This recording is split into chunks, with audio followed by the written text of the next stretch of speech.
بسم الله الرحمن الرحيم. وإذ قلتم يا موسى لن نصبر على طعام واحدا فادع لنا ربك يخرج لنا مما تنبت الأرض من بكلها وكسائها وفومها وعدسها وبصلها قال أتستبدلون الذي هو أدنى بالذي هو خير اهبطوا مصرا فإما لكم ما سألتم وضربت عليهم الذلة والمسكنة وباءوا بغضب من الله ذلك بأنهم كانوا يكفرون بآيات الله ويقتلون النبيين بغير حق ذلك بما عصوا وكانوا يهتدون. إن الذين آمنوا والذين هادوا والنصارى والصابئين من آمن بالله واليوم الآخر وعمل صالحا فلهم أجرهم عند ربهم ولا خوف عليهم ولا هم يحزنون. وإذ أخذنا ميثاقكم ورفعنا فوقكم الطور خذوا ما آتيناكم بقوة واذكروا ما فيه لعلكم تتقون ثم توليتم من بعد ذلك فلولا فضل الله عليكم ورحمته لكنتم من الخاسرين. ولقد علمتم الذين اعتدوا منكم في السبت فقلنا لهم كونوا قردة خاسئين وجعلناها نقالا لما بين يديها وما خلفها وموعظة للمتقين. وإذ قال موسى لقومه إن الله يأمركم أن تذبحوا بقرة قالوا أتتخذونا هزوا قال أعوذ بالله أن أكون من الجاهلين.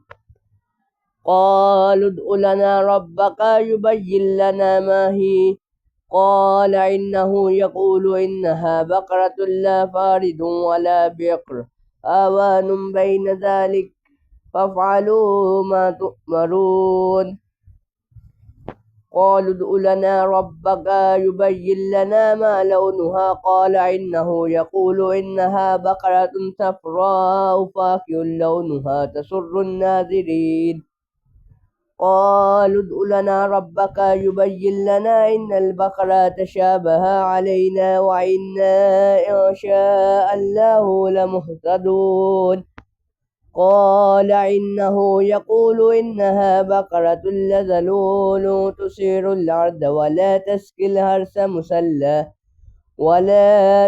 الحرث مسلمة لا شية فيها قالوا الآن جئت بالحق فذبحوها وما كادوا يفعلون.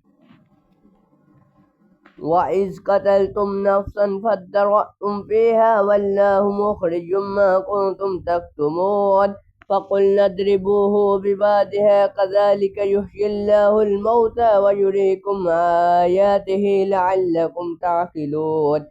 ثم قست قلوبكم من بعد ذلك فهي كالحجارة أو أشد قسوة وإن من الحجارة لما يتفجر منه الأنهار وإن منها لما يشقق فيخرج منه الماء وإن منها لما يهبط من